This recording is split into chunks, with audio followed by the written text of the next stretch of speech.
पदारविन्दने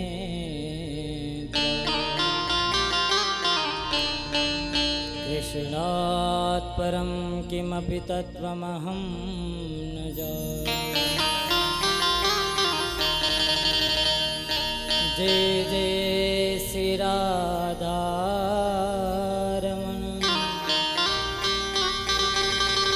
जय जय नवल किशोर, जय गोपी चित्तचोर प्रभु, जय जय माखन चोर। राधा मेरी मात है, पिता मेरे घनश्याम, इन दोनों के चरणन में मेरा कोटि कोटि प्रणाम। न जानामि योगं जपं नैव पूजा, न तो हम सदा सर्वदा शम्भुतुभ्यं। जरा जन्म दुःखोदतातप्यमानम्,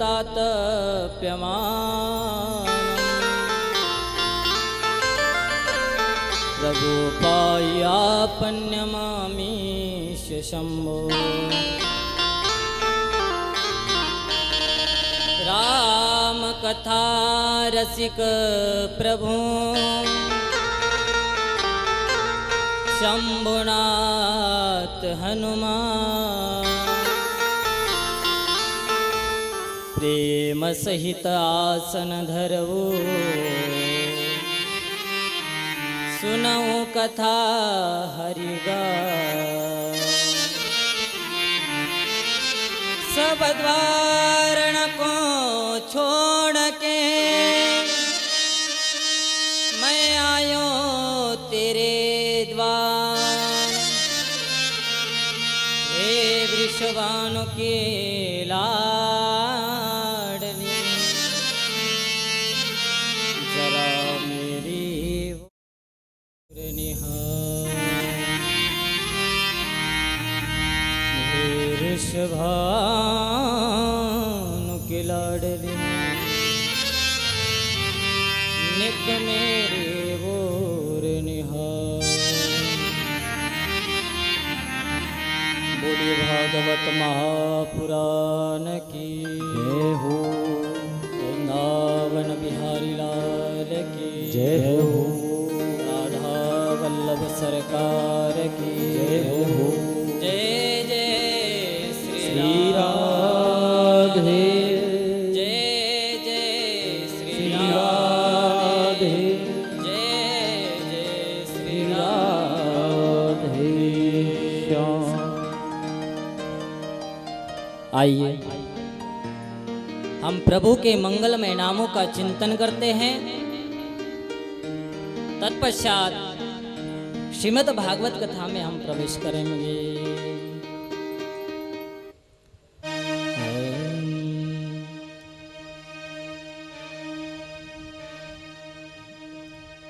कथा भागवत की है कल्याणकारी, मगर ये करेगी असर धीरे धीरे।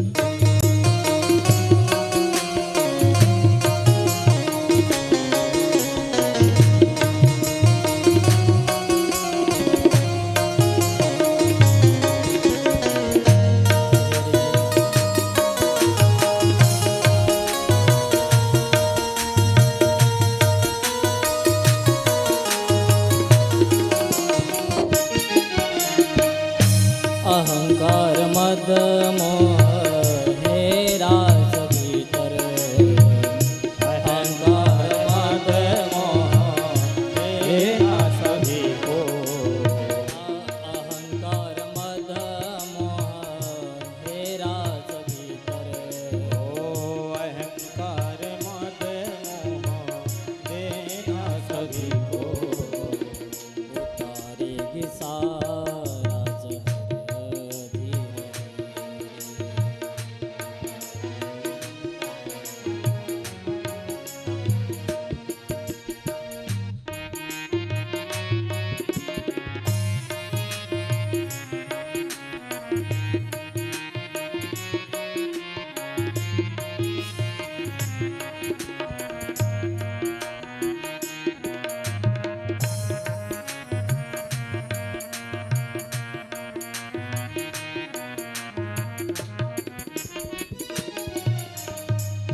जब हम संसार में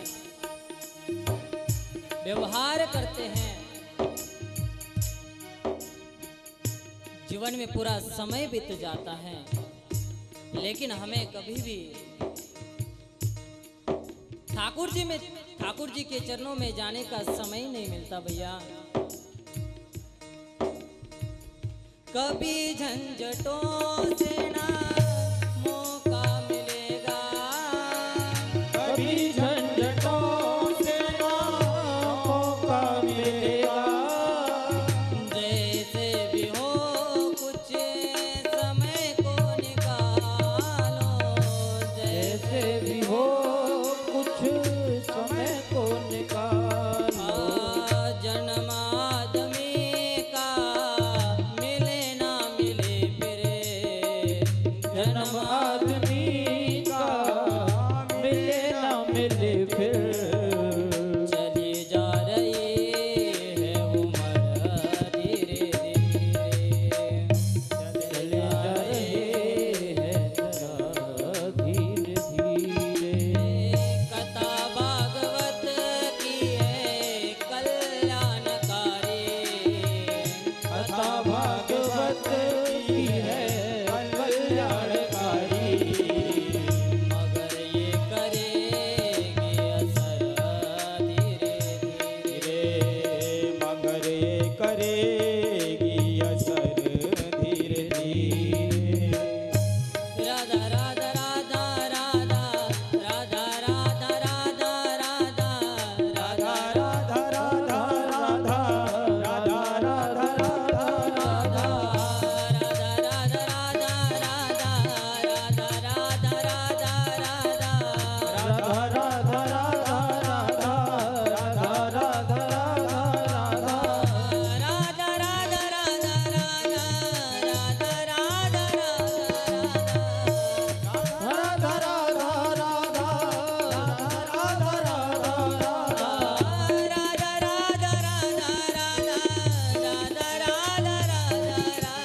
राधा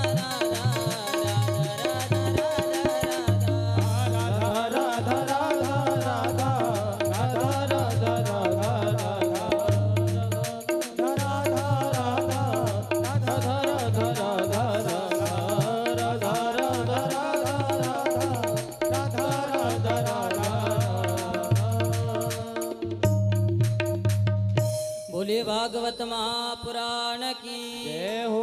राधा वल्लभ जी सरकार की जय हो। निधिवन सरकार की जय हो। राधा दामोदर सरकार की जय हो। यमुना रस रानी की जय हो। सत्य सनातन धर्म की जय हो। गुरुदेव भगवान की जय हो। अपने अपने माता पिता की जय हो। पुरुषोत्तम भगवान की जय हो।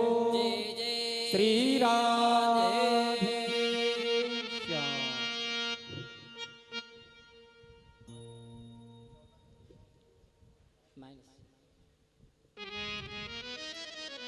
परम मंगल में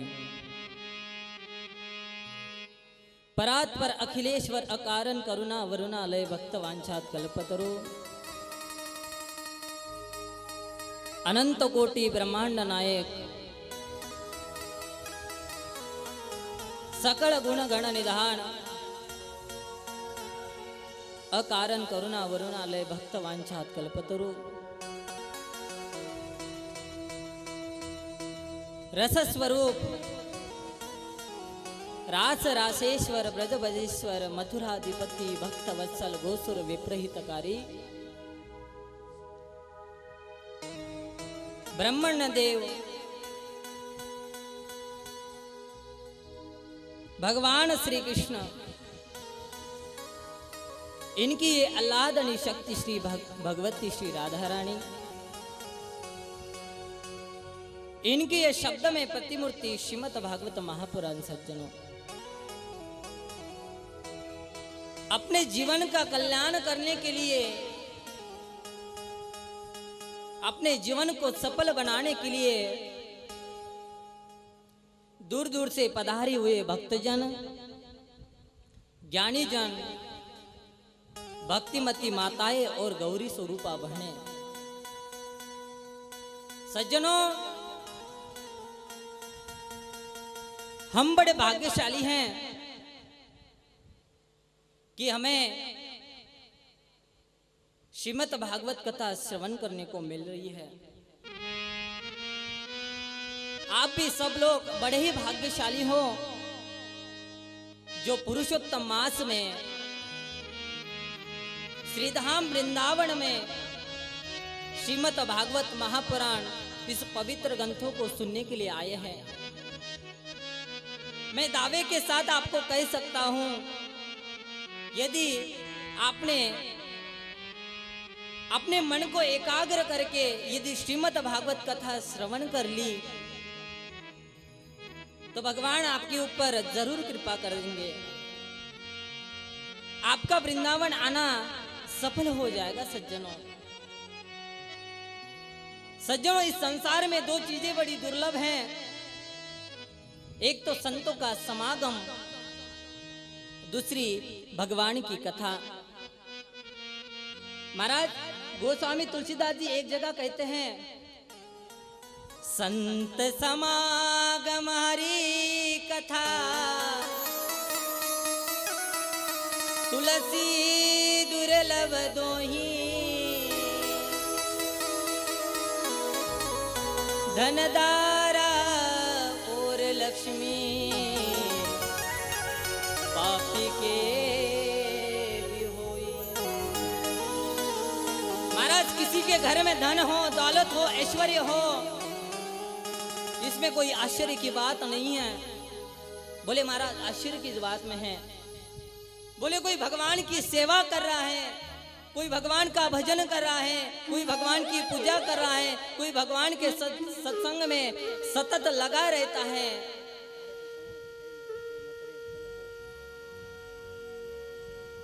इसमें सबसे बड़ी आश्चर्य की बात है। महाराज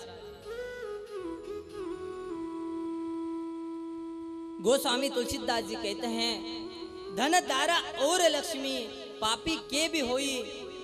धन दौलत ऐश्वर्य ये तो पापियों के घर में भी होता है महाराज, इसमें कोई आश्चर्य वाली बात नहीं है। धनवान व्यक्ति पुण्यवान हो ऐसा कोई लिखा नहीं है, लेकिन यदि कोई भगवान की सेवा करता है, भगवान का पूजन करता है, भगवान की संकीर्तन में सतत लगा रहता है, तो ये सबसे बड़ी आश्चर्य की बात है। महाराज जब व्यक्ति के जन्म जन्मांतर के, कल्प कल्पांतर के, युग युगांतर के पुण्य उदय होते सज्जनों, तब जाकर के श्रीमद् भागवत कथा श्रवण करने को मिलती है। जन्मांतरे भवेत पुण्यम तदा भागवतम लभेत। करोड़ों जन्मों का फल है महाराज श्रीमद् भागवत कथा। हिंदी समजायला येते ना तुम्हाला? हिंदी मस्त वाटते ना ऐकायला?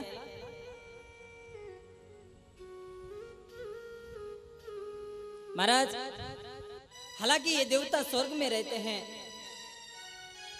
और स्वर्ग में इन्हें हर चीज सुलभ होती है सज्जनों, लेकिन देवताओं को भी दो चीजें बड़ी दुर्लभ होती है महाराज जी। बोले क्या? तर्कम सर्कस से दुर्लभ कहा जाता है कि देवराज इंद्र को छाछ देखने को भी नहीं मिलती। और श्रीमद् भागवती वार्ता सुरा नाम अपि दुर्लभ, ये भगवान की कथा, श्रीमद् भागवत की कथा देवताओं को सुनने को नहीं मिलती है सज्जनों।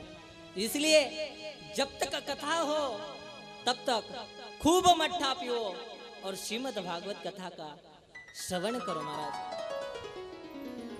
भगवान ने भक्तों के कल्याण के लिए दो गंगाएं प्रकट की। एक तो अपने श्री चरणों से श्री भागीरथी गंगा प्रकट की महाराज, और दूसरी अपने श्रीमुख से श्रीमद् भागवत रूपी गंगा प्रकट की। एक में स्नान करने से मन पवित्र होता है और एक को श्रवण करने मात्र से मन पवित्र होता है। एक में स्नान करने से पवित्रता मिलती है तो एक में श्रवण करने मात्र से पवित्रता मिलती है। फल दोनों का है, लेकिन जब हम गंगा जी में आगे आगे जाते हैं तो हमें वहां पे डूबने का डर होता है महाराज। लेकिन श्रीमद् भागवत रूपी गंगा में आप जितना अंदर जाओगे, जितना उसमें डुबकी लगाओगे, उतना ही आपको आनंद मिलता रहेगा। प्यार से बोलिए जय श्री राधा। जय श्री राधा। तो अशा पवित्र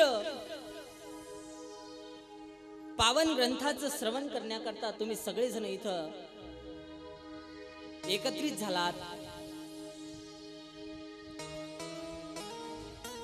इसलिए ये मेरी माँ, आपको हिंदी तो समझ आती होगी, तो हम हिंदी में बात करें आज के दिन। कल से हम मराठी में कथा करेंगे, ठीक है? आज के दिन हिंदी सुनिए। तो भगवान ने भक्तों के कल्याण के लिए दो गंगाएं प्रकट की। इसमें से पहली श्रीमद् भागवत रूपी गंगा है और दूसरी भागीरथी गंगा। यदि भागवत जी को कोई सोचे महाराज कि हम अपने पुरुषार्थ के बल पर, विद्या के बल पर, टीका के बल पर जानने का प्रयास करेंगे तो ये असंभव है, क्योंकि ये तो भगवान श्री कृष्ण की कृपा से, राधा रानी की कृपा से और गुरुदेव भगवान की कृपा से जाना जा सकता है। आज तक श्रीमद् भागवत महापुराण को सिर्फ 3 लोग ही अच्छे से जान पाए महाराज जी। व्यासो व्यक्ति न सुको व्यक्ति, राजा व्यक्ति न व्यक्तिवा, श्रीधर सकलम व्यक्ति नरसिंह प्रसादत। भागवत को केवल 3 लोग ही जानते हैं। पहले तो भगवान वेदव्यास, उनकी कृपा से भगवान सुखदेव जी जानते हैं, और भगवान नरसिंह की कृपा से श्रीधर स्वामी जानते कमले जी। ऐसे श्रीमद् भागवत महापुराण की हम 7 दिन तक चर्चा करेंगे महाराज। ऐसे पावन संगीता में जब हम डुबकी लगाएंगे तो बड़ा ही आनंद प्राप्त होगा महाराज। इस भागवत महापुराण में सर्ग विसर्ग इत्यादि लक्षणों से परिलक्षित 18,000 श्लोक है, 335 अध्याय है और 12 स्कंद है महाराज, जिसके अंतर्गत भगवान सुखदेव जी और राजा परीक्षित का संवाद है। लेकिन महाराज, भागवत को प्रारंभ करने से पहले भागवत का महात्मा गाया गया है, यानी भागवत की महिमा गाई गई है। कारण जाने बिनु ना होए परितीति, जाने बिनु ना होई परतीति, जाने बिनु ना होए परितीति, ओ जाने बिनु ना होई परतीति, बिनु परितीति होई नहीं प्रीति,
जब किसी के बारे में जानना हो,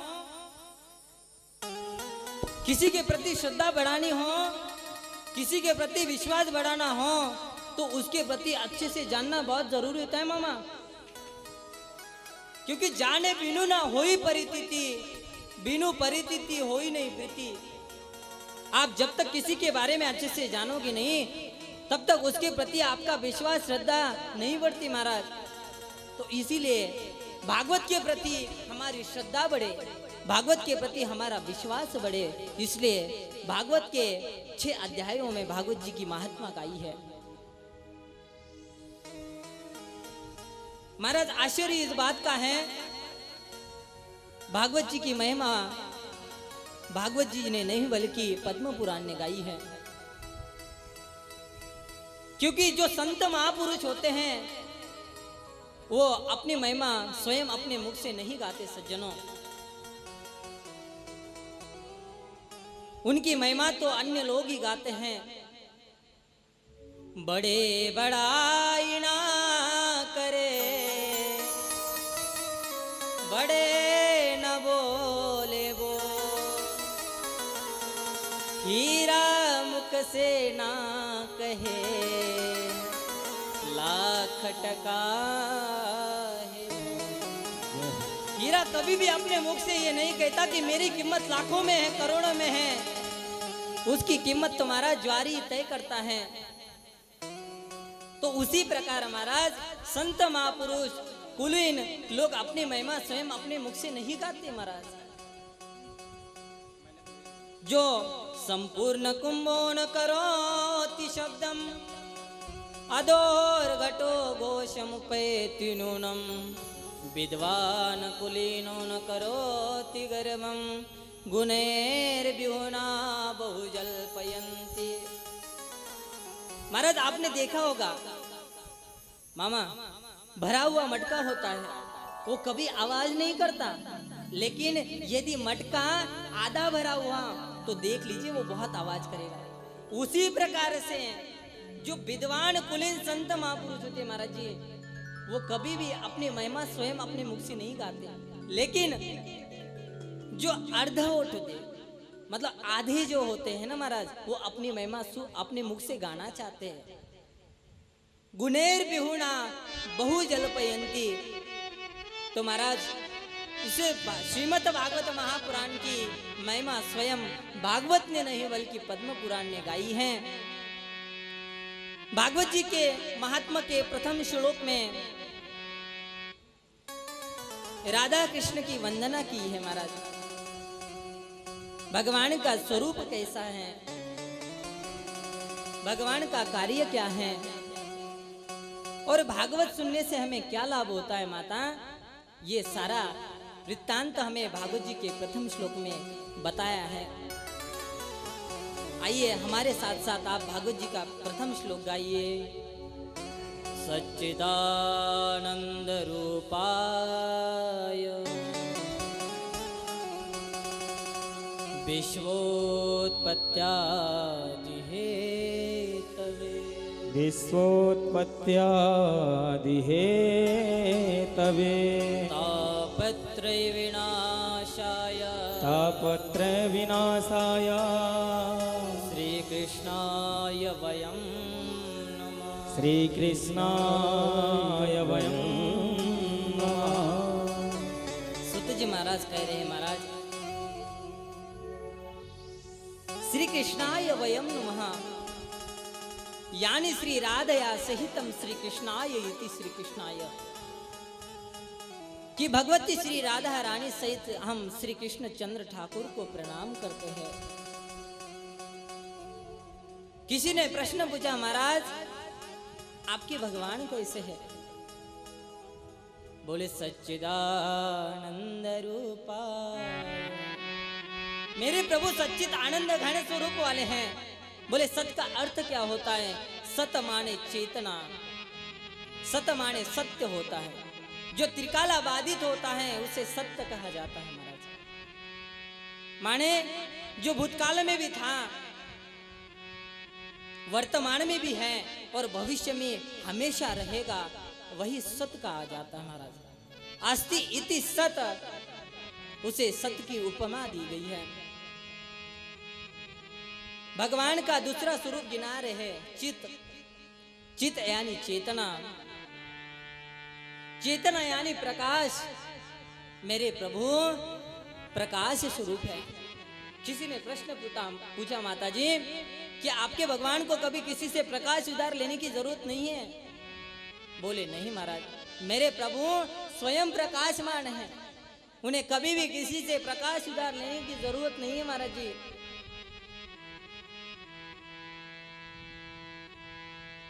यही ज्योत महाराज बाहर से इस विश्व को प्रकाशित करती है, और यही ब्रह्म ज्योत हम सबको अंदर से प्रकाशित करती है। आप देखिए, जब इस देह से जब वो ब्रह्म ज्योत निकल जाती है, इसी देह को अपने आसपास वाले लोग भी डरने लगते हैं। अरे आसपास वाले लोग जाने दो, अपनी खुद की पत्नी भी हमसे डरने लगती है। भारिया विभत्ति तस्मिन कार्या। आप देखिए, जब इस देह से ये प्राण ज्योत निकल जाती है महाराज जी, आप देखिएगा अपनी खुद की पत्नी कहने लगती हैं कि अब इसको निकालो। क्यों? क्योंकि उनको पता है हम वो नहीं हैं। तो वही परमात्मा इस पूरे संसार को, इस सारे विश्व को प्रकाशित कर रहा है, और वही परमात्मा हम सबको अंदर से प्रकाशित कर रहा है। तो भगवान का दूसरा स्वरूप गिनाया चित, भगवान का तीसरा स्वरूप गिना रहे आनंद महाराज। किम नाम आनंद? सुंदर भोजन करने का नाम आनंद है, एसी में सोने का नाम आनंद है, या पिज्जा बर्गर खाने का नाम आनंद है महाराज, या फिर हवाई जहाज में घूमने का नाम आनंद है महाराज जी? बोले नहीं, ये तो सुख है। बोले आनंद क्या है? आनंद ब्रह्मेति विजानात आनंद वै खलु इमानि जातानि जायन्ते आनंदेन जातानि जीवन्ति प्रयत्न अभी समविशन्ति। आनंद तो साक्षात मेरे प्रभु है महाराज। इसलिए तो कहा जाता है नंद के आनंद भयो जे कन्हैया लाल की। ये क्यों नहीं कहा जाता कृष्ण के आनंद भयो, गोविंद के आनंद भयो, बल्कि यही क्यों कहा जाता है कि नंद के आनंद भयो जय कन्हैया लाल की। भगवान सुखदेव जी भी दशम स्कंद के पंचम अध्याय में कहते हैं महाराज जी, नंद स्वात्मज उत्पन्ने जाता अल्लाह महात्मा, कि नंद बाबा के यहाँ साक्षात आनंद स्वरूप में है, ठाकुर जी का जन्म हुआ है। बोले गोविंद भगवान की जय हो। इसलिए महाराज भगवान के तीन स्वरूप गिनाए। भगवान कैसे है? बोले सत्य स्वरूप है। भगवान का दूसरा स्वरूप गिना रहे चेतना, भगवान चित्त स्वरूप है। और भगवान का तीसरा स्वरूप गिनाया आनंद है। एक शब्द में कहूं महाराज आपसे, जो आनंद सिंधु सुख राशि शिखर त्रैलोक्य सुपासी, जो सुख धाम राम सनामा अखिल लोकदायक विश्राम, सत जानु जो बिन सेनाई चित चैतन्य सकल घटमाई, आनंद घट घट करे आनंदा ताकु नाम सचितानंदा।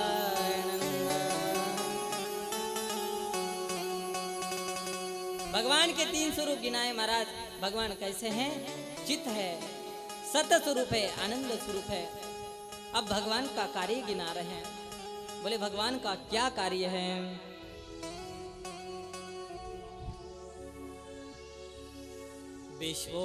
विश्वोत्पत्त्यादि हेतवे। भगवान ब्रह्म के रूप में इस संसार का सृजन करते हैं, विष्णु के रूप में पालन करते हैं, और रुद्र के रूप में इसका संहार करते हैं। माता एक शब्द में आपको कहें, ब्रह्मा रूप भगवान ले लिया सकल संसार, विष्णु तेई पालन करे, रुद्र करे संगार। एक शब्द में आपको कहें महाराज, भगवान ब्रह्मा का रूप धारण करके सारा सब विश्व को मतलब उत्पत्ति करते हैं। भगवान विष्णु का रूप धारण करके सारे विश्व का पालन करते हैं, पर भगवान रुद्र का ही रूप धारण करके सब विश्व का संहार करते हैं महाराज।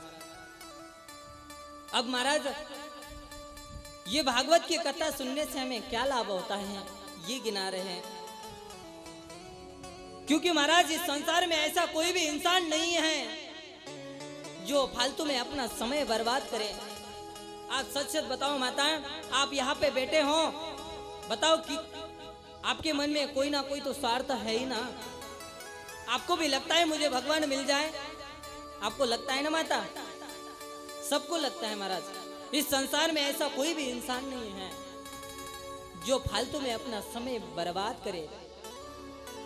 इसलिए महाराज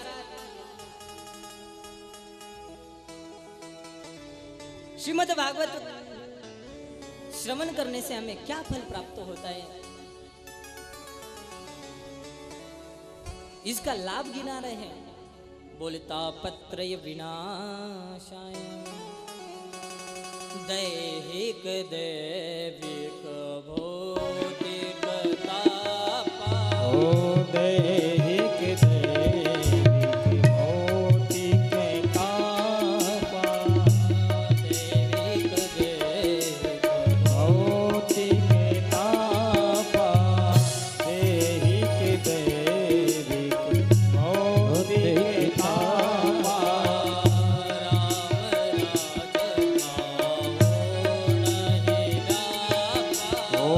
राम राज काहू नहीं व्यापा। राम सिया राम जय जय राम सिया राम, सिया राम जय जय राम सिया राम। बोले गोविंद भगवान की जय हो। बोले महाराज भागवत सुनने से हमें क्या लाभ होता है।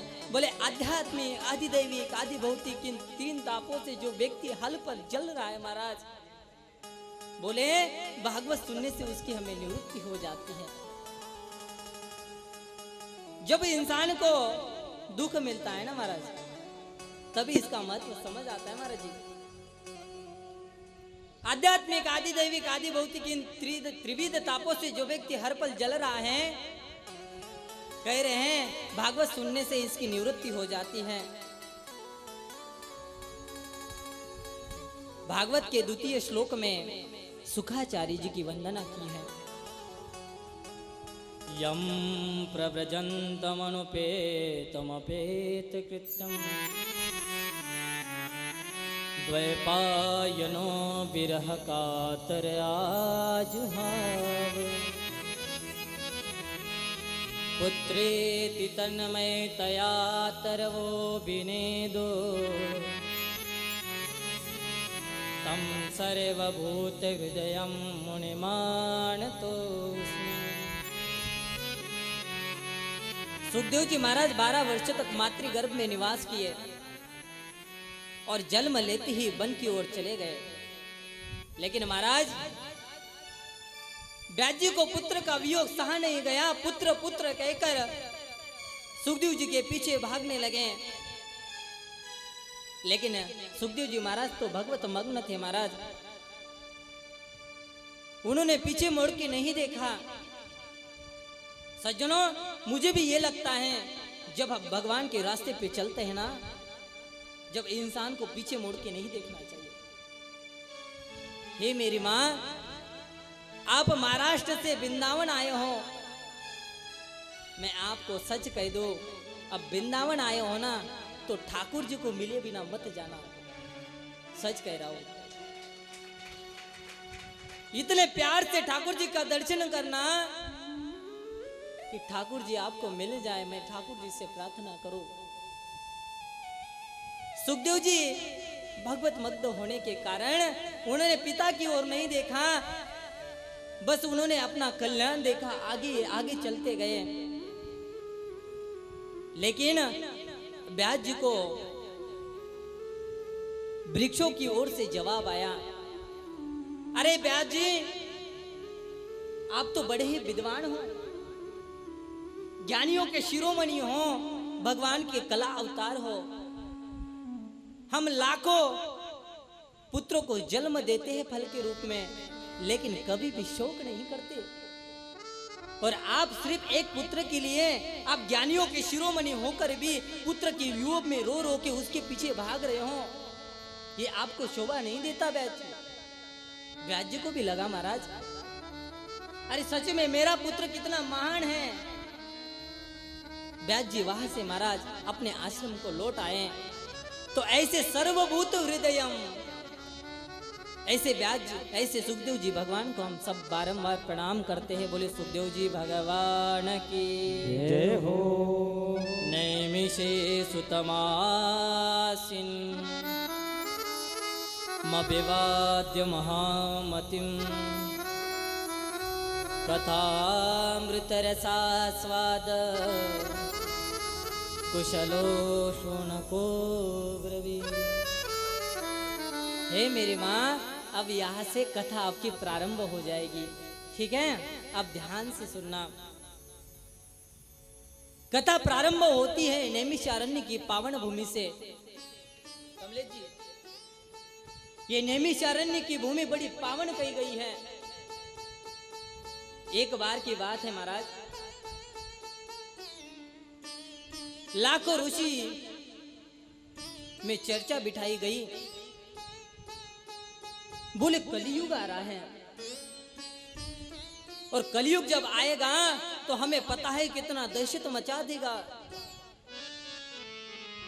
तो हे मुनियों, हमें ऐसा कोई स्थान ढूंढना चाहिए जिससे हम वहां बैठ करके 1000 वर्ष का सत्र पूर्ण कर सके। तो सारे ऋषिगण ब्रह्मा जी के पास गए। ब्रह्मा जी से कहा, पिताश्री कलयुग आ रहा है, तो आप मुझे ऐसा कोई स्थान बता दीजिए जहां बैठकर के हम 1000 वर्ष का सत्र पूर्ण कर सके, सत्संग कर सके। तो ब्रह्मा जी ने अपने मन में महाराज एक चक्र बनाया। ये तनु मनोमयम चक्रम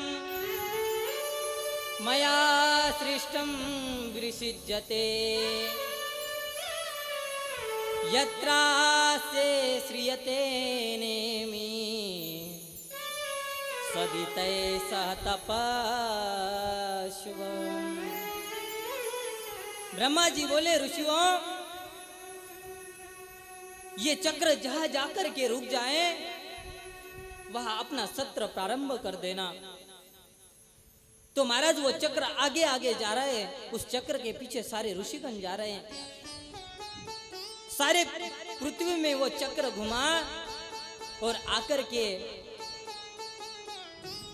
हरिद्वार में नैमिषारण्य की भूमि में आकर रुक गया।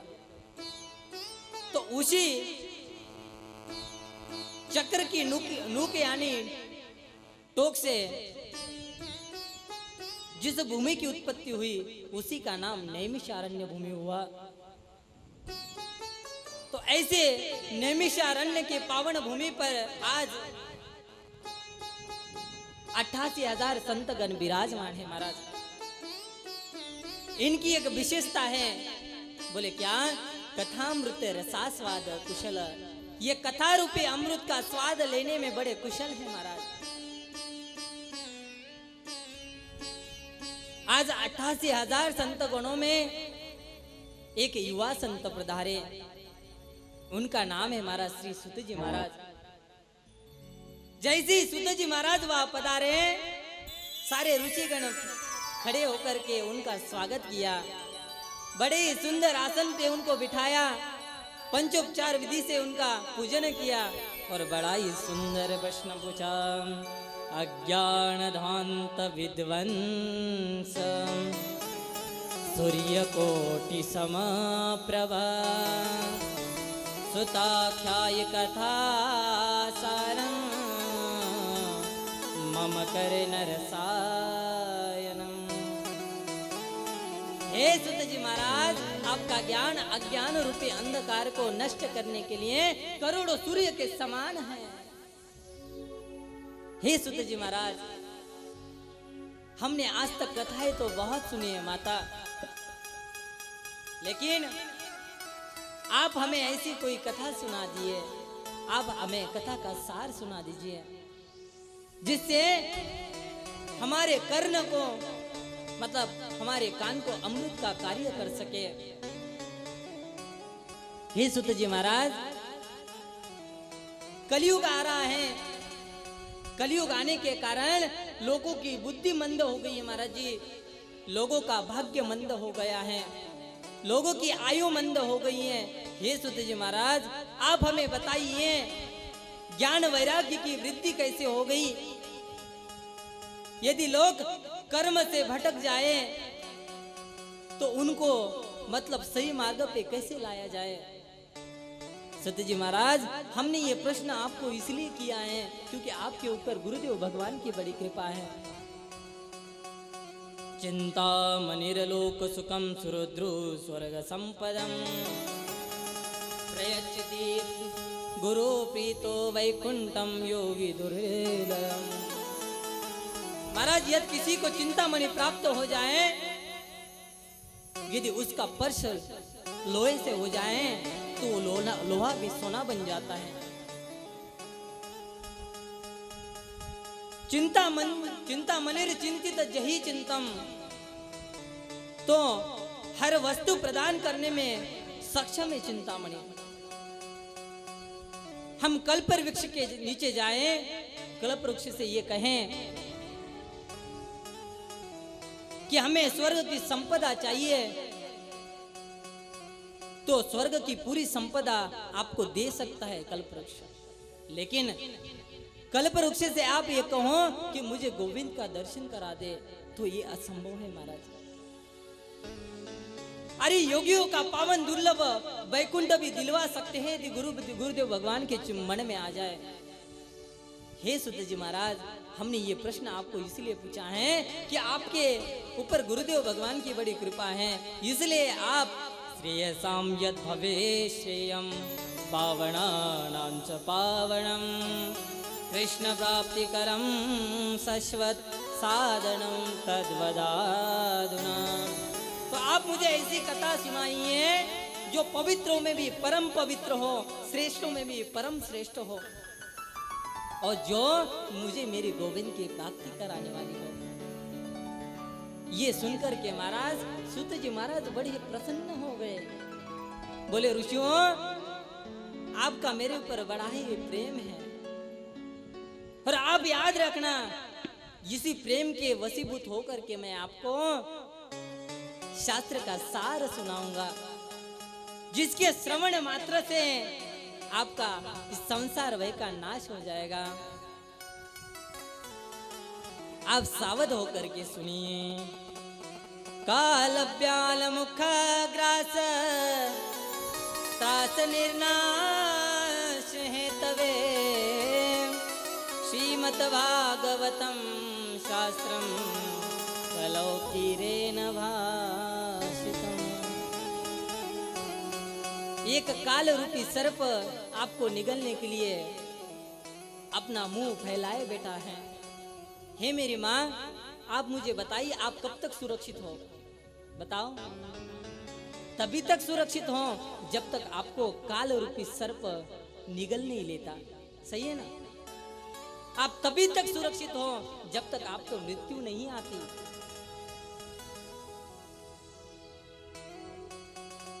तो इसी मृत्यु का भय सबको बना हुआ है। इसी भय का नाश होने के लिए महाराज भगवान सुखदेव जी ने श्रीमद् भागवत ग्रंथ की उत्पत्ति की। कहा जाता है कि रामायण हमें जीना सिखाती है और भागवत जी हमें मरना सिखाती है। किसी के साथ कैसा व्यवहार करना है ये सीख हमें रामायण से मिलती है। हमें निज धर्म पर चलना सिखाती रोज रामायण। हमें निज धर्म पर चलना दोनों हाथ उठा के भाव से। रोज रामायण। सदा शुभ आचरण करना सिखाती रोज रामायण।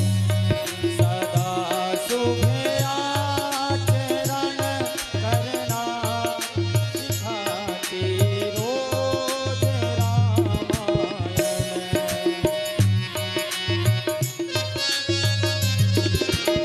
हरि बोल। बोलो राधा रानी सरकार की। जय हो।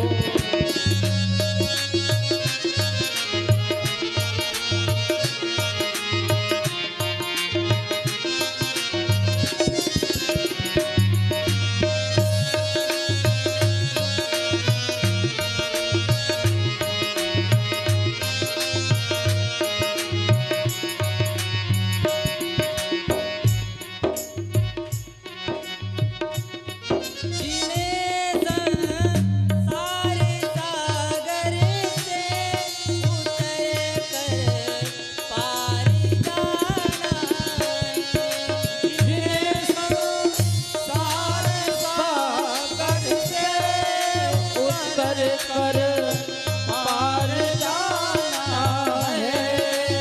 जिन्हें संसार सागर से उतर कर पार जाना है।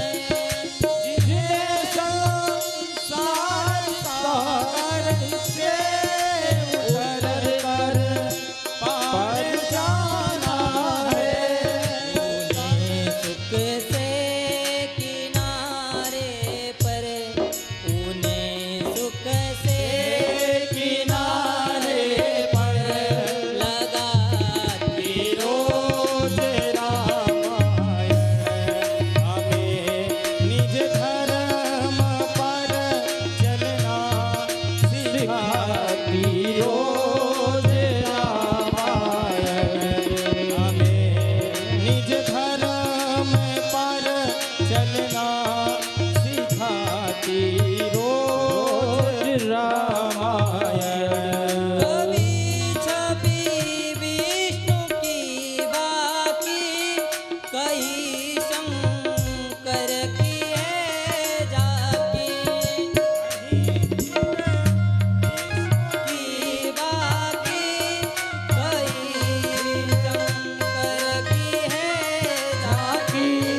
हृदय आनंद झूले पर हृदय आनंद झूले पर लगाती रोज रामायण। हमें निज धर्म पर चलना सिखाती रोज रामायण। हमें निज धर्म पर चलना सिखाती रोज रामायण।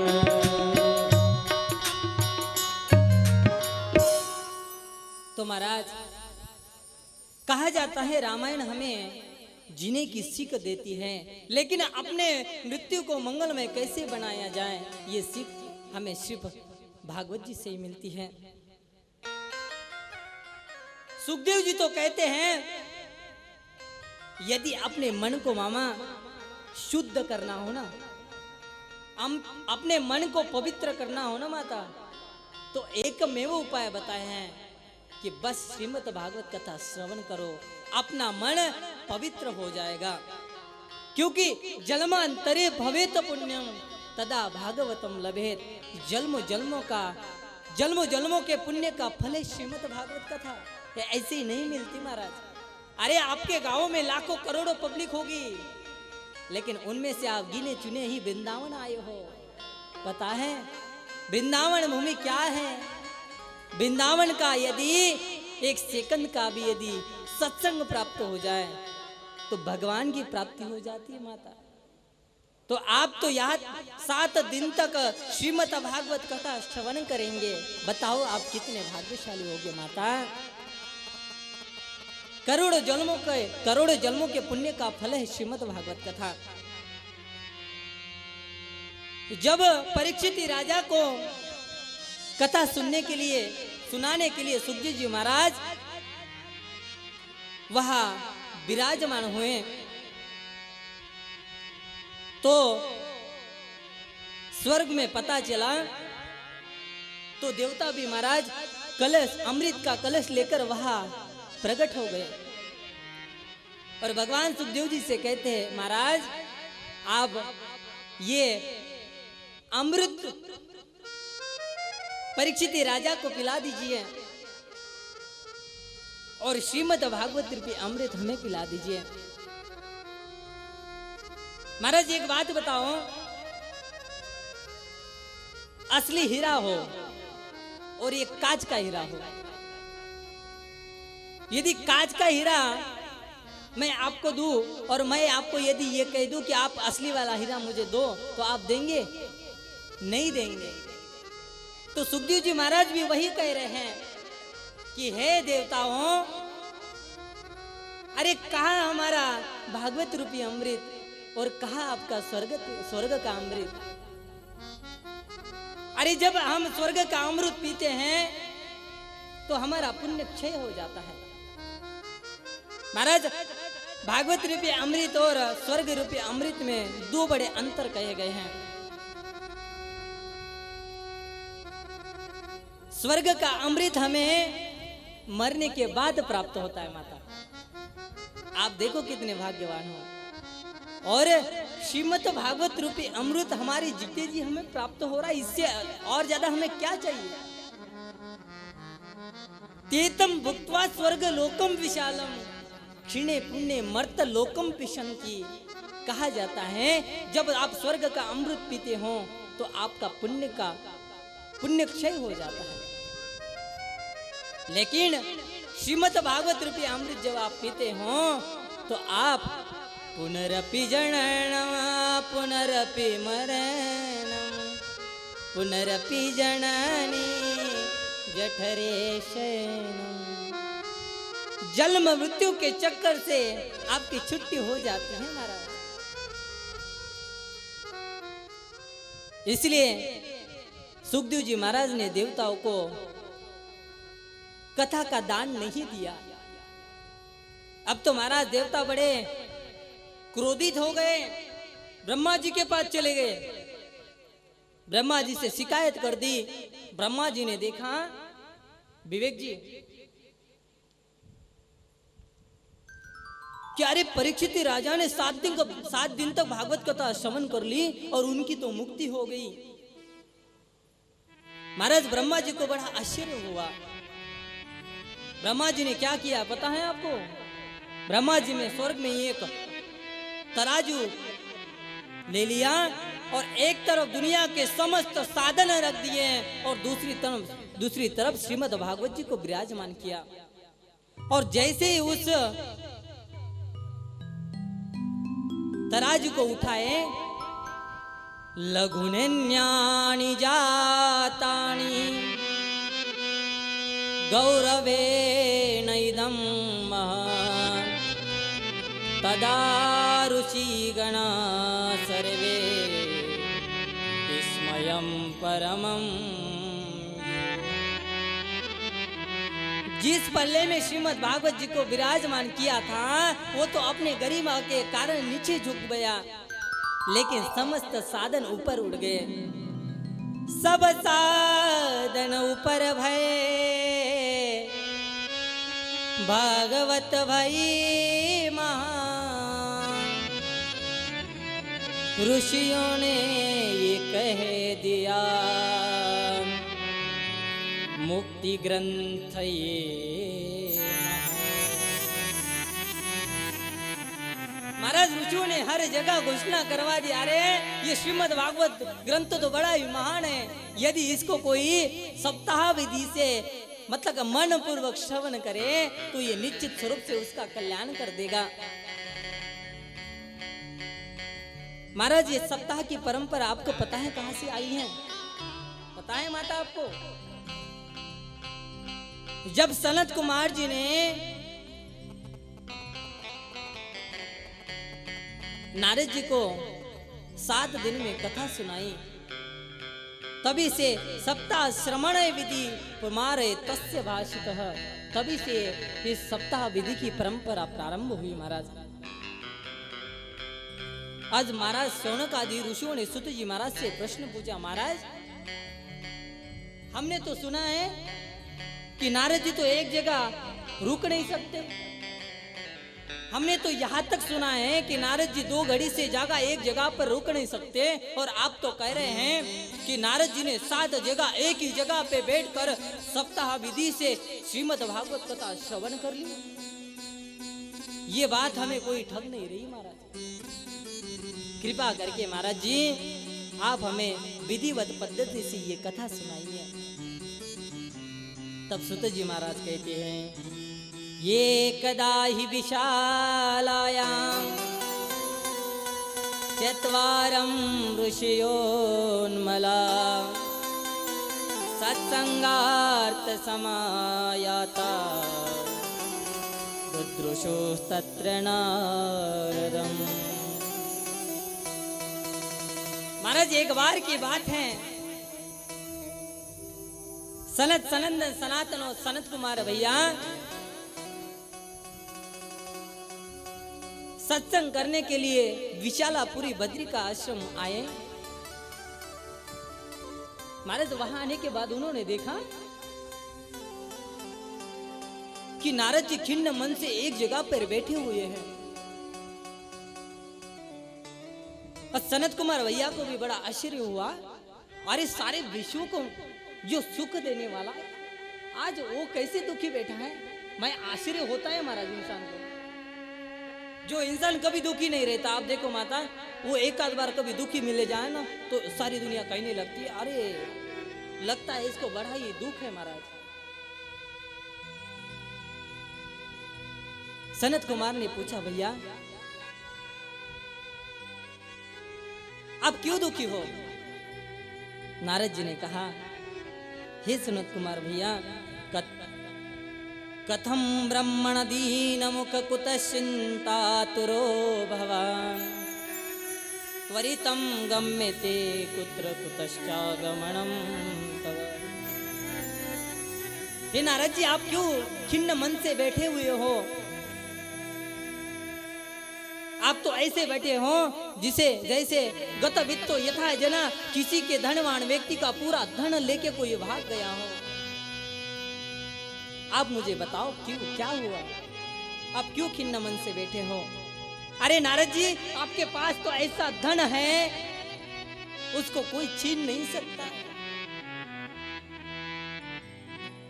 यू खर्चे तव तव बड़े, आपके पास तो ऐसा धन है नारद जी, इतना बड़ा धन होने के बाद भी आज बड़े खिन्न मन से आप बैठे हो। खर्च न खूटे चोर न लूटे, खर्च न खोटे चोर न लूटे, दिन दिन बढ़त सवायो पायो जी मैंने राम रतन धन पायो जी मैंने राम रतन धन पायो, पायो जी मैंने राम रतन धन पायो, पायो जी मैंने राम रतन धन पायो।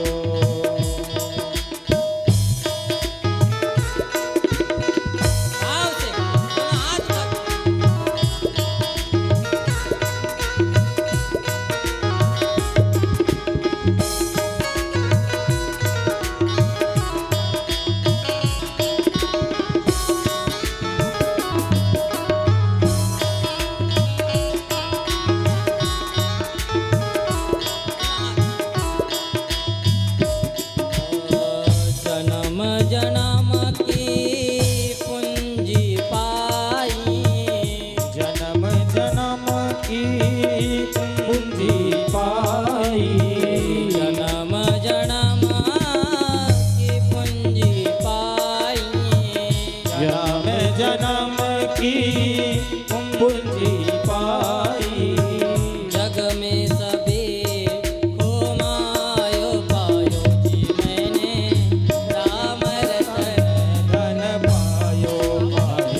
गुरु कृपा करे अपनायो पायो जी मैंने राम रतन धन पायो पायो जी मैंने राम रतन धन पायो पायो जी मैंने राम रतन धन पायो पायो जी मैंने राम रतन धन पायो।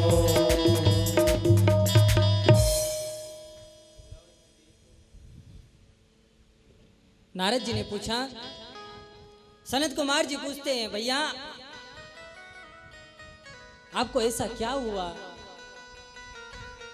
जो आप इतने खिन्न मन से बैठे हो? तब नारद जी बता रहे हैं, अहम तो पृथ्वीं यातो ज्ञात्वा सर्वोत्तमामिति पुष्करं च प्रयागं च काशीं गोदावरीं तथा। हे सनत कुमार भैया, मैं पृथ्वी को 14 लोकों में सबसे श्रेष्ठ लोक समझ के यहाँ पे आया था। यहाँ के लोगों को सत्कर्मों में देखकर मेरे मन को कहीं तो शांति मिलेगी, मेरा मन कहीं तो प्रसन्न हो जाएगा, इसलिए मैं इस पृथ्वी भूमि पे आया था। लेकिन यहाँ आने के बाद तो मैंने कुछ और ही देखा। हे सनत कुमार भैया, मैंने यहाँ पे देखा यहाँ के लोग कोई सत्य नहीं बोलते, दया दान नहीं करते, उनकी वृत्ति क्रूर मन की हो चुकी है। बताओ भैया मैं क्या करूं? तो सनत कुमार जी बोलते, आप संतों के पास जाते हैं।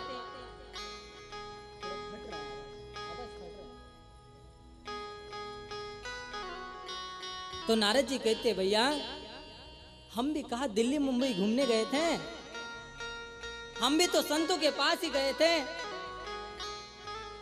सनत कुमार जी बोलते, बताओ कहाँ गए थे?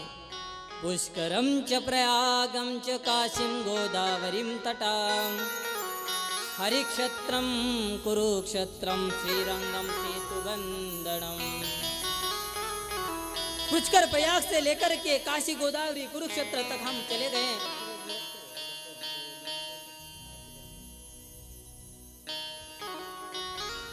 लेकिन हमारे मन को कहीं भी शांति नहीं मिली। ये अधर्म का मित्र कलियुग सारे पृथ्वी को पीड़ित करके रखा है। लोग सत्य नहीं बोलते, पवित्रता नहीं रखते, उदरम भरी तो जिह्वा, उनका लक्ष्य केवल पेट भरना ही हो चुका है। मात पितु बालक ही बुलावहीं,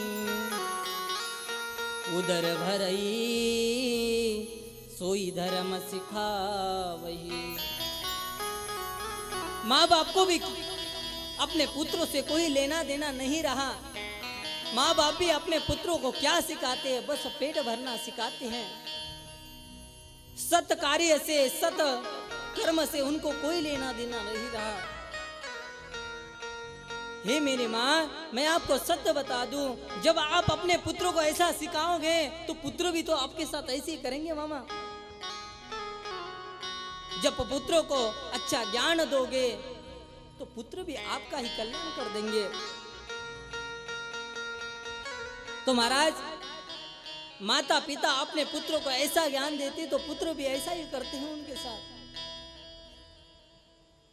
जब बच्चे की शादी नहीं होती, विवाह नहीं होता, तब तक ही वो अपने माँ बाप के होते हैं। आप देखिएगा, जब पुत्रों की शादी हो जाती है तो उनको ससुराल वाले प्रिय लगने लगते हैं। तो महाराज, मैं आपसे इतना कहूं, जब आप अपने पुत्रों को अच्छा ज्ञान दोगे, अच्छी शिक्षा दोगे, वो भी आपके साथ वैसा ही व्यवहार करेगा महाराज। नारद जी कहते सनत कुमार भैया, मैं कलयुग की स्थिति आपको क्या बताऊं। नई सदी में मिल रही दर्द भरी सौगात, बेटा कहता बाप से तेरी क्या औकात। महाराज पूरा जीवन मेरा बेटा सुखी रहे, मेरे बेटे को किसी विवाद की मतलब कुछ कम ना पड़े, तो पूरा जीवन वो कष्ट करने में लगा रहता है। लेकिन आप देखिएगा जब बच्चा बड़ा हो जाता है, जब उसकी शादी हो जाती है, आप अब बच्चे से कहो कि ये कर दो वो कर दो, उसकी कोई इच्छा पूरी ना हो तो बच्चा आपको सीधा कह देगा आपने मेरे लिए किया ये क्या है, सीधा उसकी औकात निकालेगा बाप की। पानी आंखों का मरा मेरी शर्म और लाज, कहे बहू सास से घर में मेरा है राज। जब पुत्र ऐसा है तो बहू के सामने सास की क्या चलेगी महाराज। आप बताओ, शादी हो जाती है, शादी होने के बाद मानो 3 और 4 महीना ही हो जाते हैं तो बहू सास की कोई बात नहीं मानती। ये बेचारा अपना सुबह सुबह अपना कार्य निपट करके ऑफिस के लिए निकल जाता है, लेकिन माता श्री पिताश्री घर में रहते हैं। बहुत दिनों तक वो बहू अपने माँ बाप को कष्ट देती है, लेकिन वो माँ अपने पुत्र से ये भी नहीं कह सकती कि बेटा तेरी पत्नी तेरी बहू मेरे को तकलीफ देती है, क्योंकि माँ को पता चल गया मेरा पुत्र अब मेरा नहीं रहा। 6 महीना हो गए, 7 महीना हो गए। एक दिन माँ धाड़स करके अपने पुत्र को कहती है कि लाला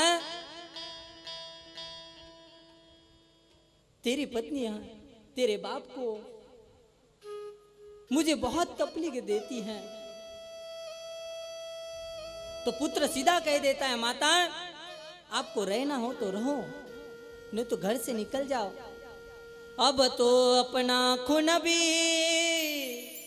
कहने करने लगा कमाल, बोझ समझ माँ बाप को घर से रहा निकाल। बेचारे माँ बाप तो मजबूर होते हैं, क्या करेंगे, अब तो कहीं जा भी नहीं सकते, उनसे तो काम भी नहीं होता, मजबूर होके उस घर में पड़े रहते हैं। और बहू कहती है कि सासू माँ घर में मेरा राज है, आपका नहीं चलेगा। हे माँ मैं आपसे कहूं, आप भी कभी ना कभी सास थी, आप भी कभी ना कभी बहू थी, आप भी कभी ना कभी किसी की बेटी थी। मुझे लगता है जब आप बहू हो तो अपनी सास की इज्जत करो, और जब आप सास हो जाओगी तो आपकी बहू इज्जत करेगी, क्योंकि आपने उनके साथ जैसा व्यवहार करोगे उसी प्रकार से आपको फल मिलेगा। महाराज इस प्रकार से घर में वातावरण बनता रहता है।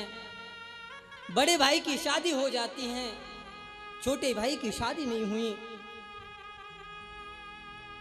भाई भी करता नहीं भाई पर विश्वास, बहन पराई हो गई साली खास समझा। यदि भाई अपने भाई से बोले भैया मुझे 100 रुपए दे दो, तो भाई कह देता है लाला मेरे पास पैसे ना है, लेकिन उसकी साली आ जाए, साली ने बोल दी है जीजा जी मोते ना 10 रुपए दे दियो तो पूरा पर्स निकाल के दे देगी। क्यों महाराज? क्योंकि जब शादी हो जाती तो उनको ससुराल वाले प्यारे लगने लगते हैं। महाराज जिस घर में सलाहकार साले होना उस घर को कोई बचा नहीं सकता। इसका उदाहरण प्रत्यक्ष महाभारत है। आपने देखा शकुनी किसी का साला था और पूरे कौरों को उजाड़ के रख दिया महाराज। और कहा भी जाता है दीवार बिगाड़े यारो और घर बिगाड़े सारो। नारद जी कहते हैं भैया दंपति नाच कलकम, पति पत्नी में सारा दिन कलह मचा रहता है। दो पति पत्नी एक साथ बैठे हो, एक का मुंह इधर हो एक का मुंह उधर हो और बात ना कर रहे हो तो समझ लेना ये पति पत्नी है। नारद जी कहते सनत कुमार भैया ऐसा तो पति पत्नी के बीच व्यवहार है, फिर भी कहते हैं कहो ना प्यार है। मां की ममता बिक गई, बिके पिता का प्यार, मिलते हैं बाजार में, वफा बेचते यार। हे मेरी माँ, इस संसार में पैसों से आपको कुछ भी मिल सकता है, लेकिन याद रखना माँ बाप का प्यार आपको कभी नहीं मिलेगा। संसार में पैसों से आप कुछ भी खरीद सकते हो, लेकिन माँ बाप को आप कभी खरीद नहीं सकते हो। लाखों करोड़ों रुपए आप दे के नकली माँ बाप को ला सकते हो, लेकिन उन्हीं माँ बाप से आप सच्चा प्यार नहीं पा सकते हो। लक्ष्मी वंतो न जायंती द्रायोनो पर वेदना। महाराज ये पैसा भी बड़ी अजीब चीज है भैया। जिसके पास नहीं है उसकी किसी को कदर नहीं है महाराज जी, और जिसके पास पैसा है उसको किसी की कदर नहीं है। ये पैसा बड़ा अजीब है। इस संसार में महाराज कोई किसी का नहीं है। सब स्वार्थ से किसी ना किसी से रिश्ता बनाते रहते हैं। सब स्वार्थ के लोभी है महाराज। एक भजन में बड़ा ही सुंदर भाव दिया है, मुझे बड़ा प्यारा लगता है भजन। कसमें वादे प्यार वफा से, बातें हैं बातों का क्या, कसमें वादे प्यारे वफा सब, बातें हैं बातों का क्या। कोई किसी का नहीं है प्यारे, कोई किसी का नहीं है प्यारे, कोई किसी का नहीं है प्यारे, कोई किसी का नहीं है प्यारे। नाते नातों का क्या, कसमें वादे प्यारे वफा सब, बातें हैं बातों का क्या। कसमें वादे प्यारे वफा सब, बातें हैं बातों का क्या। जय हो हरि बोल। कोई किसी का नहीं हमारा संसार में। सब नाते सब रिश्ते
बातों का क्या, बस में वादे यार वफा सब वादे हैं, बातों का क्या।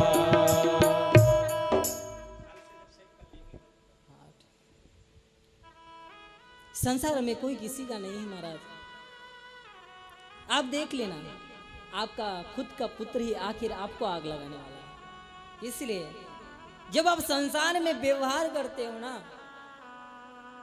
बेटा समझ के एक बात मान लेना मामा, एक बात मान लेना,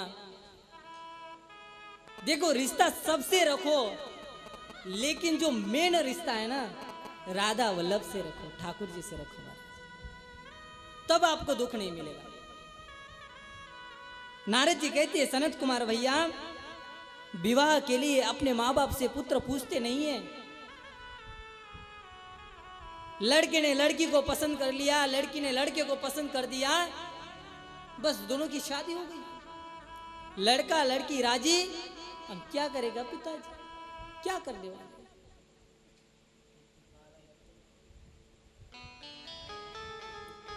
सौभाग्यवती स्त्रियां तो श्रृंगार नहीं करती हैं, लेकिन महाराज आजकल कलयुग की ऐसी स्थिति हो चुकी है, विधवा स्त्रियां आप देखिएगा बड़ी श्रृंगार करके रखती है। सौभाग्यनी विभूषण हीना, विधवन के श्रृंगार नवीना। नारद जी कहते, सनत कुमार भैया, कलयुग का ऐसा असर है, अनुत्तम व्यवहार हेतु जो जितना झूठ बोलेगा, जितना शास्त्रों को गलत ठहराएगा, वही सबसे ज्यादा पंडित कहा जाता है। कन्या बिक्री दो लोभात, लोग पैसों के कारण कन्या का विक्रय कर देते हैं। अरे जिस भारत की हर बाला देवी की प्रतिमा मानी जाती थी, और जिस भारत का बच्चा बच्चा राम कहा जाता था, उसी भारत देश में कन्याओं का जीना हराम है महाराज। आपने देखा होगा, पाकिस्तान, इंग्लैंड, चीन, भूटान, किसी को भी माता नहीं कहा जाता।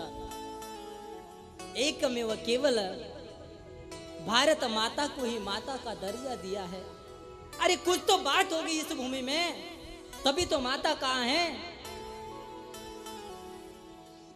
तो ऐसे भारत भूमि में भी कन्याओं का जीना हराम हो चुका है महाराज।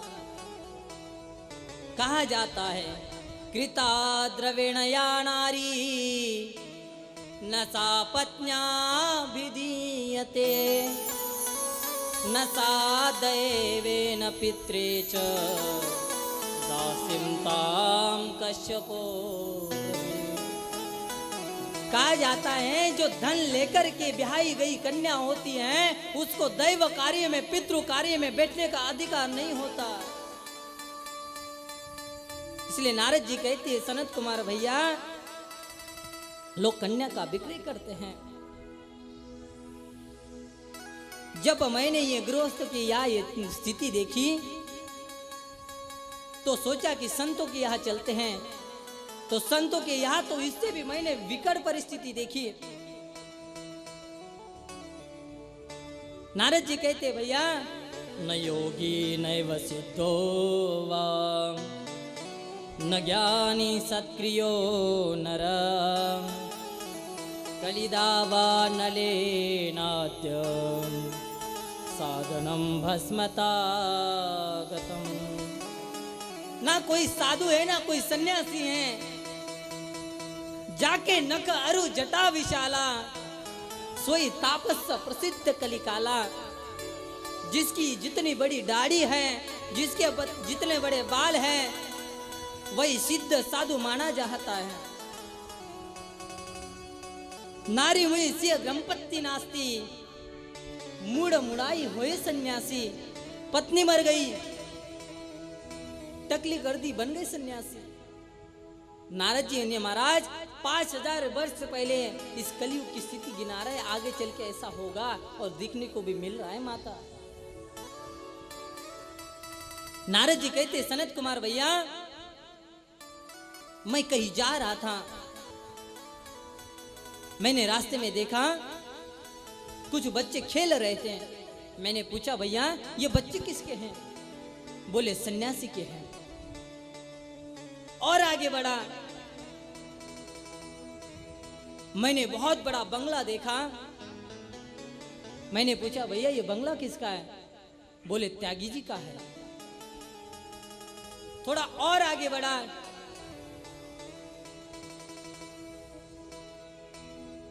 कुछ माताएं कपड़े खरीद रही थी।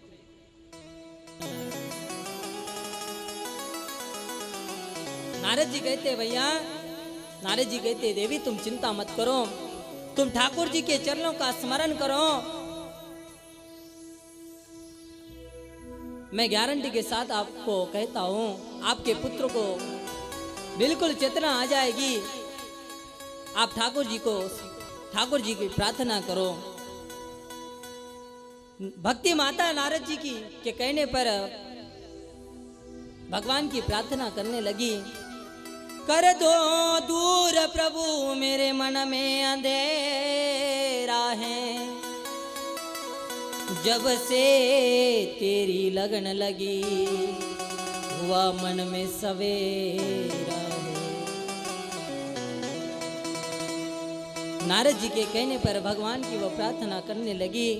नारद जी ज्ञान वैराग्य के पास आए, वेद वेदांत गीता सुना दिया। गीता पाठे मुहुर मुहुर, एक बार में नहीं बार बार गीता का पाठ सुना दिया। लेकिन जब तक वो पाठ सुनते तब तक वो चेतना रूप में प्रकट हो जाते, और जैसे पाठ बंद किया जाता तो पुनः से मूर्छित हो जाते। अब नारद जी को बड़ी चिंता होने लगी महाराज। नारद जी को जैसी चिंता हुई तो आकाशवाणी हुई। नारद जी को कहा नारद जी आप चिंता मत करो, आपका उद्यम अवश्य सफल होगा, इसके लिए आपको सत्कर्म करना पड़ेगा। नारद जी को बड़ा आश्चर्य हुआ। बोले यहाँ तक अभी तक जो मैंने किया ये क्या था? सत्कर्म नहीं तो। और कहा ये सत्कर्म आपको संत से मिलेगा, संत इसका जवाब देंगे। नारद जी सारी दुनिया में फिरे, लेकिन नारद जी को किसी ने भी जवाब नहीं दिया। जो मिलता उससे पूछ लेते हैं भैया सत्कर्म क्या है। कुछ लोग तो नारद जी को देखते ही भाग जाते। आप बताओ माता, कोई झोला छाप डॉक्टर हो और उससे एमबीबीएस डॉक्टर पूछे कि भैया दवाई बुखार की दवा क्या है, तो वो झोला छाप डॉक्टर उसको नहीं बता पाएगा। उसी प्रकार से इस दुनिया में ऐसा कौन सा प्रश्न है जो नारद जी को पता नहीं है, और उस प्रश्न का जवाब भले नारद जी हमसे पूछ रहे, हम कैसे दे सकते हैं।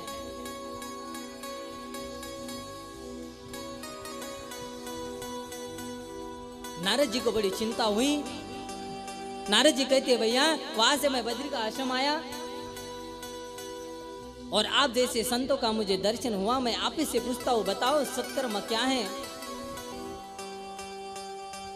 तो सनत कुमार भैया बता देते हैं, सत्कर्म सुचकोणोणम ज्ञान यज्ञम स्मृतो उदय श्रीमद् भागवतालाप सतुगीत चुकार।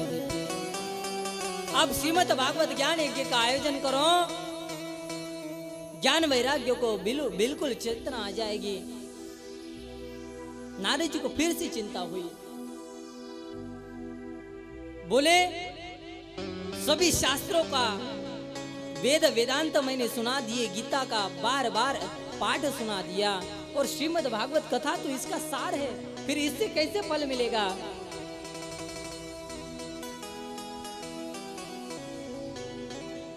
सनत कुमार भैया बोलते नारद जी तुम बड़े भोले हो। कभी कभी क्या होता है पता है, जो कार्य मूल से नहीं होता वो कार्य कभी कभी सार से हो जाता है। हे मेरी माँ आप मुझे बताओ दूध से क्या होता है?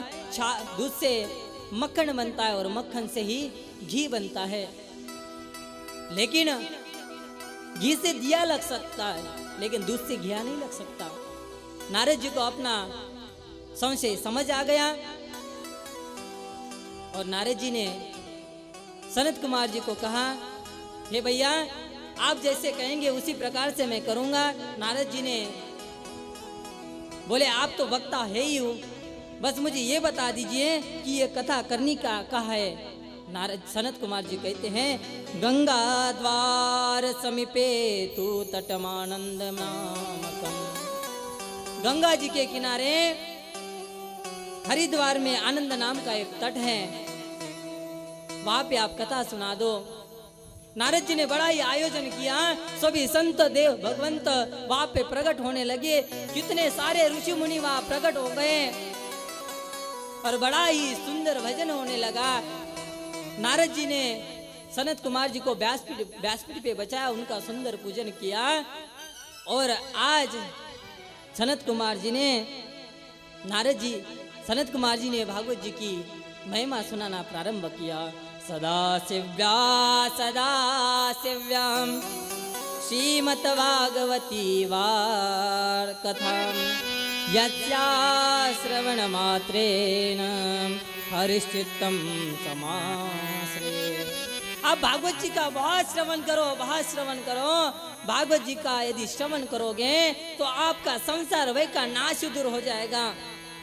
अरे इसके श्रवण मात्र से ही संसार भय का नाश हो जाता है। इसलिए आप श्रीमद् भागवत जी का चिंतन करो। जैसे सुत जी महाराज, जैसे सनत कुमार जी ने भागवत जी स्टार्ट की महाराज, और कथा में ज्ञान वैराग्य सहित भक्ति माता प्रकट हो गई और बड़ा ही आनंद मचने लगा महाराज। बड़ा ही सुंदर भजन होके भक्ति मैया ताता तैया करके नाचने लगी और एक भजन गाया, ओम नमो भगवते वासुदेवाय। ओम नमो भगवते वासुदेवाय। ओम नमो भगवते वासुदेवाय। ओम नमो भगवते वासुदेवाय। ओम नमो भगवते वासुदेवाय। ओम नमो भगवते वासुदेवाय नमः। ओम नमो भगवते वासुदेवाय। ओम नमो भगवते वासुदेवाय। नमो भगवते वासुदेवाय नमो। भगवते वासुदेवाय नमो। नमो भगवते वासुदेवाय। महाराज बड़ा ही आनंद होने लगा। भक्ति माता ताता कैया नाचने लगी और ज्ञान वैराग्य को अभी चेतना प्राप्त हो गई। महाराज बोले, भक्ति महारानी की।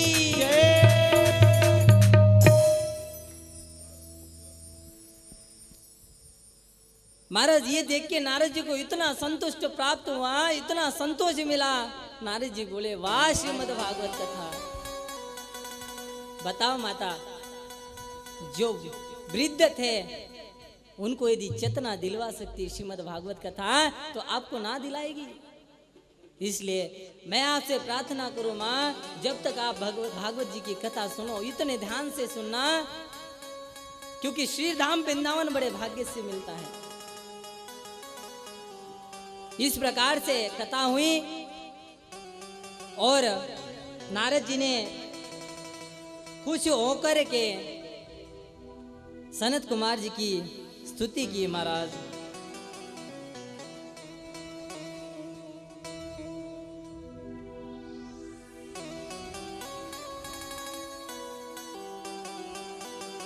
नारद जी बड़े संतुष्ट हुए।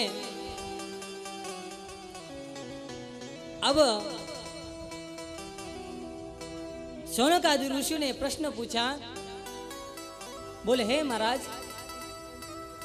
क्या श्रीमद् भागवत कथा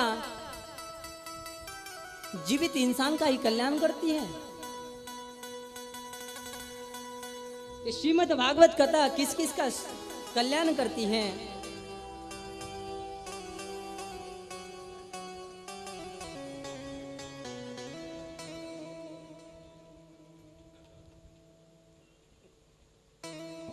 बोले, इंसानों का कल्याण करे, इसमें कोई आश्चर्य की बात नहीं है। बोले क्या? बोले ये भूतों का भी कल्याण करने वाली कथा है। बोले ऐसे कैसे? बोले हमें स्पष्ट करके सुना दो। सुत जी महाराज कहते सुनो। तुंगभद्रा तटे पूर्वम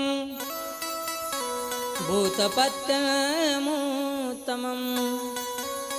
यत्र वर्ण स्वधर्मेण सत्कर्म तत्परा।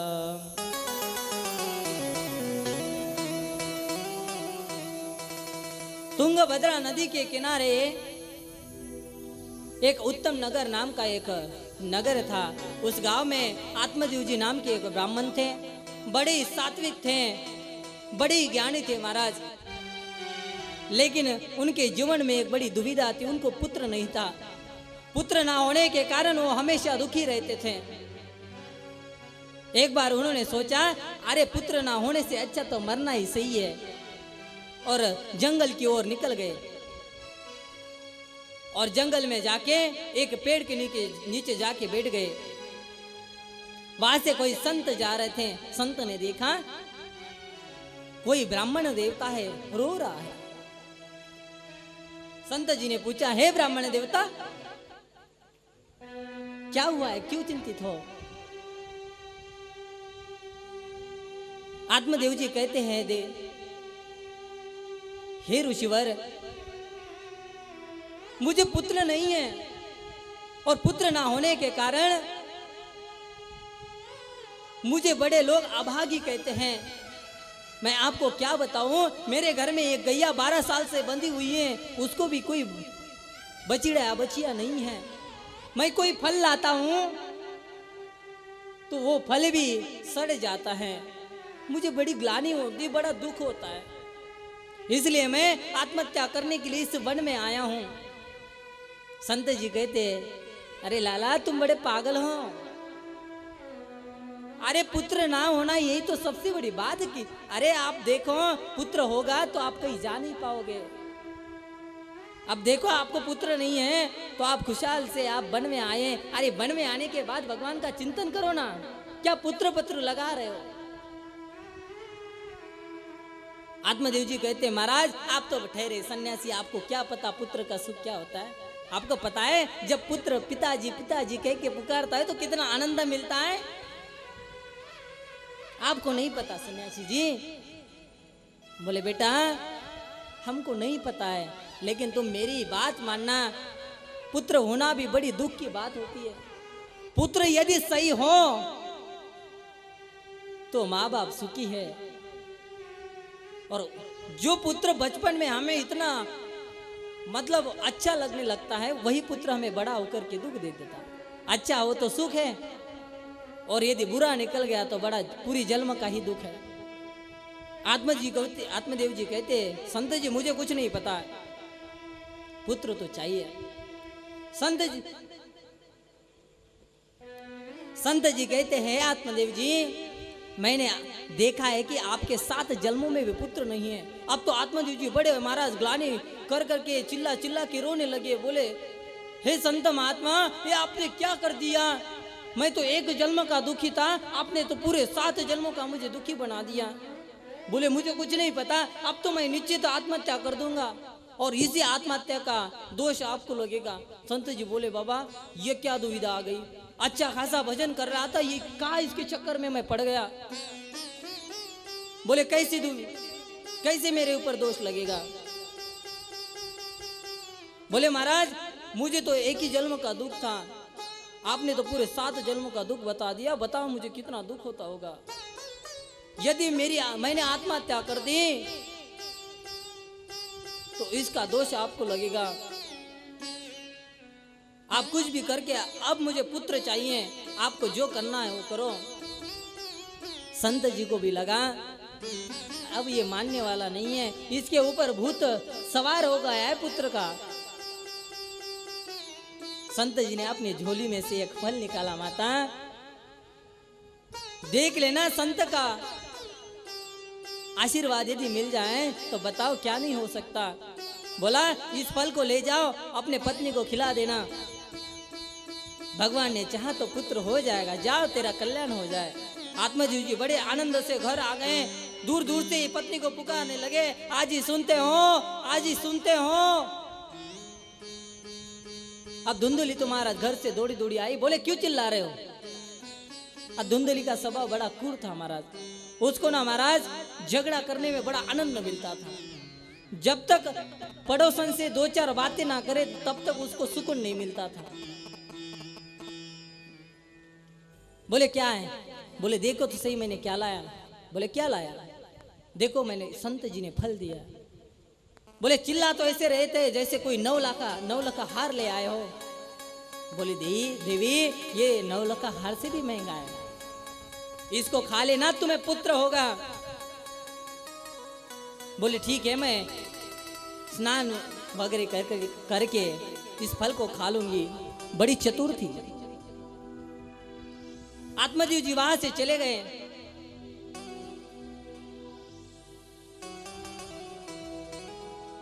अब धुंधुकारी पड़ोसन के पास गई। धुंधुकारी पड़ोसन से कहने लगी, बहन